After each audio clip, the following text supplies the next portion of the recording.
Hi everyone, this is our channel Around My Story. Please like, share and subscribe.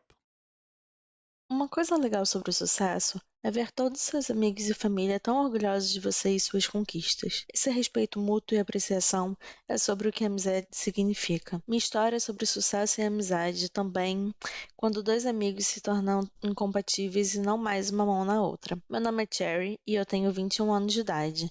Eu tinha uma amiga que se chamava Margot. Ela não era apenas minha amiga, era minha melhor amiga, minha irmã. Ela significava o mundo para mim. Nós éramos parecidas em tantos jeitos, até mesmo em nossos hobbies e nossos sonhos. Depois da morte de meu pai, minha mãe e eu nos mudamos para a vizinhança de Margot, já que a mãe dela era a melhor amiga de minha mãe. Eu tinha apenas 3 anos nessa altura, então Margot e eu praticamente crescemos juntas. Na escola, nós partilhávamos das mesmas aulas, estudávamos juntas e até mesmo éramos parceiras de laboratório. Ela e eu sonhávamos em ser farmacêuticas. Eu tive muita dificuldade no ensino médio, mas consegui terminar com o suporte de Margot em seu encorajamento. Eu não tive muita liberdade e independência como ela tinha, porque minha mãe era super protetora. Foi nesse ponto que minha história realmente começa. Quando eu decidi começar a faculdade de farmácia, Margot me perguntou por que eu escolhi esse curso. E eu disse a ela que meu pai morreu de uma doença maléfica que não tinha cura. Então, era meu sonho achar a cura para essa doença e salvar vidas. Eu estudei muito e concluí com sucesso minha faculdade de farmácia. Margot estava muito feliz por mim e ela prometeu me manter focada na descoberta para a cura da doença fatal que meu pai teve que eu procurei tão apaixonadamente. Eu pedi a ela para estar ao meu lado o tempo todo e ela estava feliz de fazer isso. A faculdade de farmácia era internacional, fora do meu país. Eu seria independente e livre do controle excessivo da minha mãe. Francamente, eu busquei por isso. Margot e eu encontramos um lugar para ficar próximo à faculdade. Um jovem albergue ou um grupo de garotas de diferentes países. Diferente de mim, Margot teve a habilidade de fazer facilmente amizade com elas. Nossos estudos não eram fáceis no começo, mas nós trabalhamos muito. Eu estava tão animada em me aprofundar na minha pesquisa e em aprender o máximo que conseguisse. Eu perguntei aos instrutores e médicos constantemente para expandir o meu conhecimento. Esse era o meu conheço e Margot me acompanhou durante todo o tempo. Eventualmente, nós graduamos na faculdade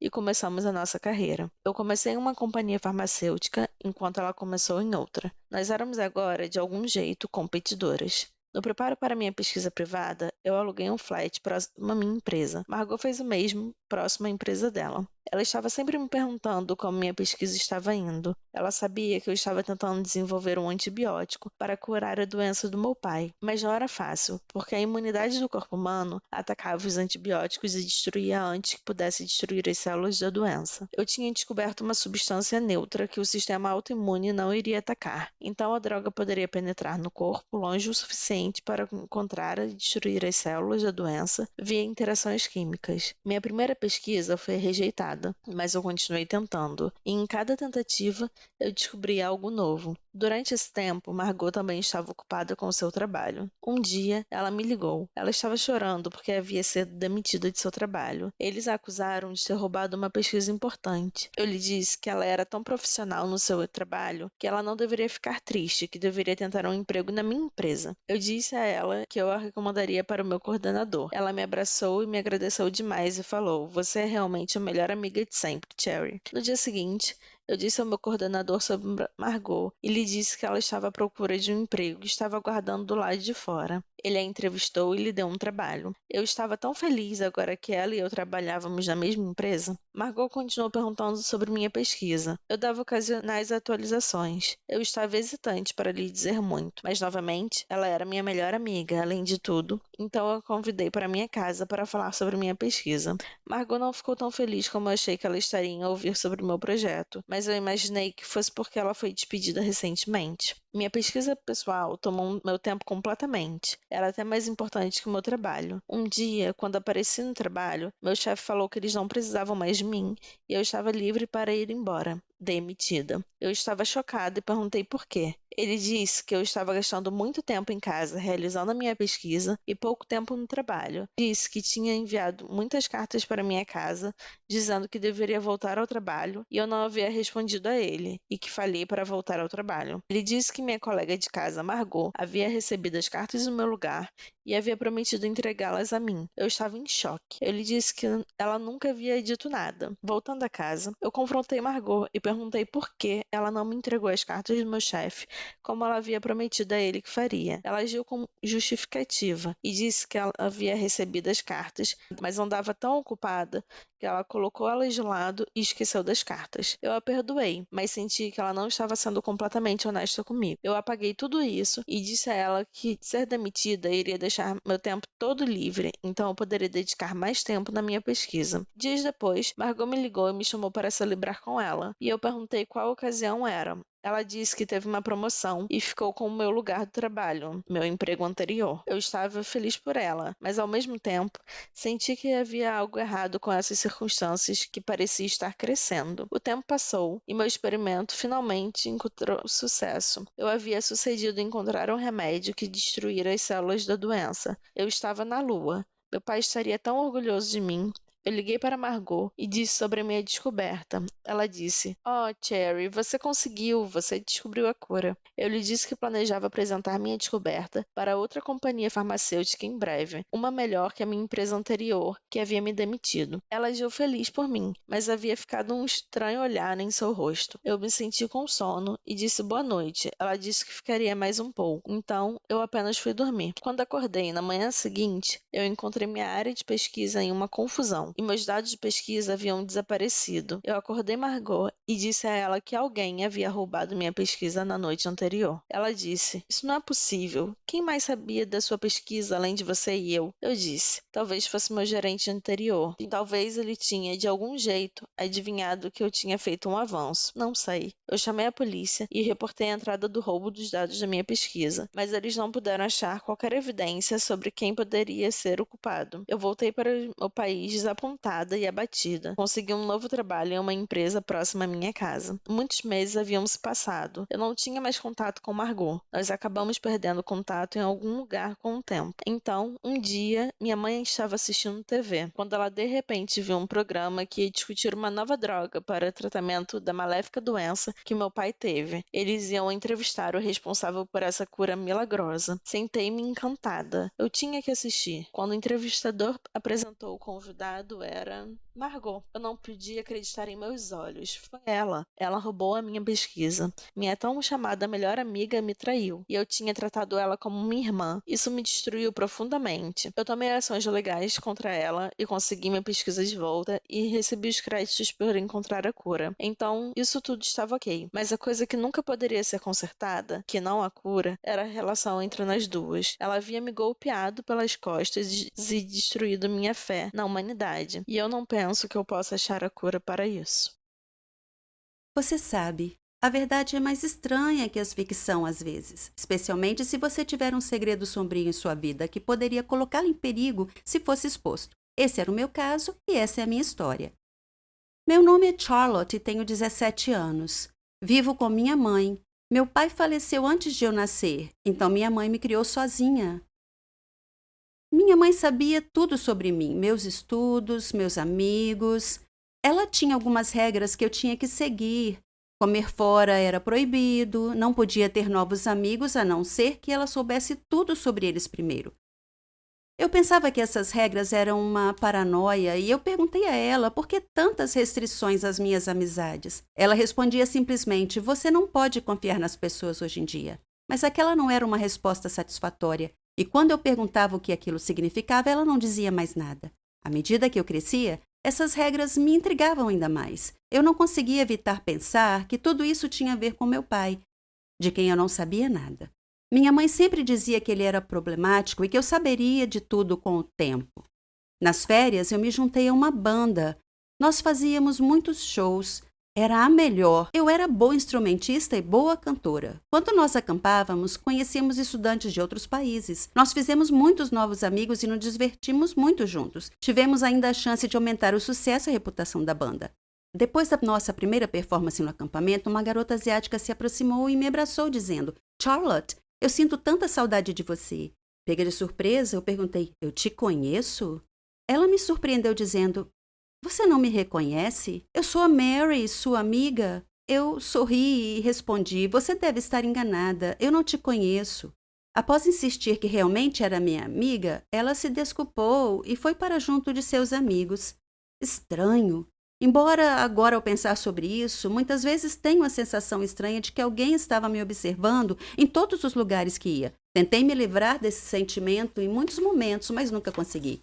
Sempre dizia para mim mesma que devia ser minha imaginação. Naquela noite, fomos todos a um passeio na floresta. Estava escuro e eu meio que me separei do grupo e me vi sozinha, cercada por árvores. Chamei pelos meus amigos, mas ninguém me ouviu. De repente, eu esbarrei em alguém. Parecia uma garota e eu me desculpei. Quando me virei para vê-la, eu fiquei chocada em ver a mim mesma, ou uma cópia de mim. Eu parecia estar olhando para mim mesma em um espelho. Quem é você? Eu perguntei. Eu sou Charlotte, ela respondeu. Isso é impossível. Eu sou Charlotte, eu afirmei com toda certeza. Você está com a gente aqui no acampamento? Sim, ela respondeu. Eu perguntei a ela o caminho de volta, ela apontou em uma direção e nós retornamos. Enquanto andávamos, o telefone dela tocou. Era o pai dela. Ele estava preocupado com ela e queria ter certeza de que tudo estava bem. Chegamos às nossas barracas sem nenhum incidente e eu disse: Foi muito bom te conhecer, Charlotte. Nos vemos amanhã? Senti uma forte conexão com aquela garota sem motivo algum. Então percebi que tinha esquecido minha bolsa e voltei para pegá-la. Novamente senti que estava sendo observada. De repente, algo atingiu a minha cabeça. Quando eu acordei, estava sentada em um carro cercado de pessoas usando óculos de sol. E eu estava apavorada. Quem são essas pessoas? Eu exigia saber. E o que vocês querem de mim? Um homem disse que meu pai era a razão de eu ter sido sequestrada. Quando eu disse que meu pai tinha morrido há muito tempo, ele riu. Então ele espirrou alguma coisa no meu rosto e eu perdi a consciência. Quando mais tarde eu acordei, a outra Charlotte estava amarrada ao meu lado.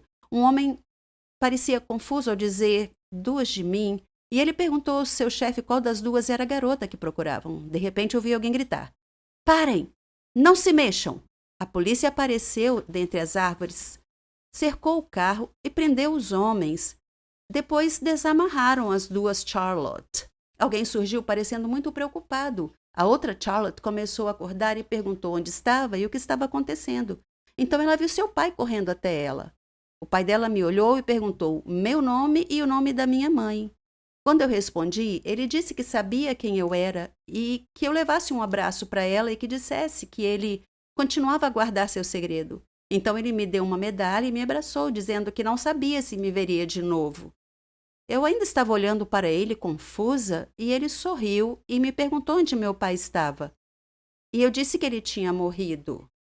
Ele disse que aquele era um acordo entre ele e minha mãe e que eles estavam apenas tentando proteger a minha outra Charlotte, que era minha irmã gêmea. Ele disse que teve problemas em seu trabalho, algumas pessoas ameaçaram nos matar, então ele e minha mãe decidiram nos separar. Ela ficou com você e eu fiquei com sua irmã gêmea, ele disse. Nós fizemos isso para mantê-las a salvo e eu chamei sua irmã Charlotte exatamente como você. Me senti ainda um pouco esgotada naquele momento. Era absurdo. Eu não conseguia acreditar. De repente, eu ouvi alguém me chamar. Charlotte, acorda! Está na hora da viagem. Você deve ter tido um pesadelo porque você estava gritando. Eu acordei na barraca com uma amiga. Nós saímos da barraca. Eu parei.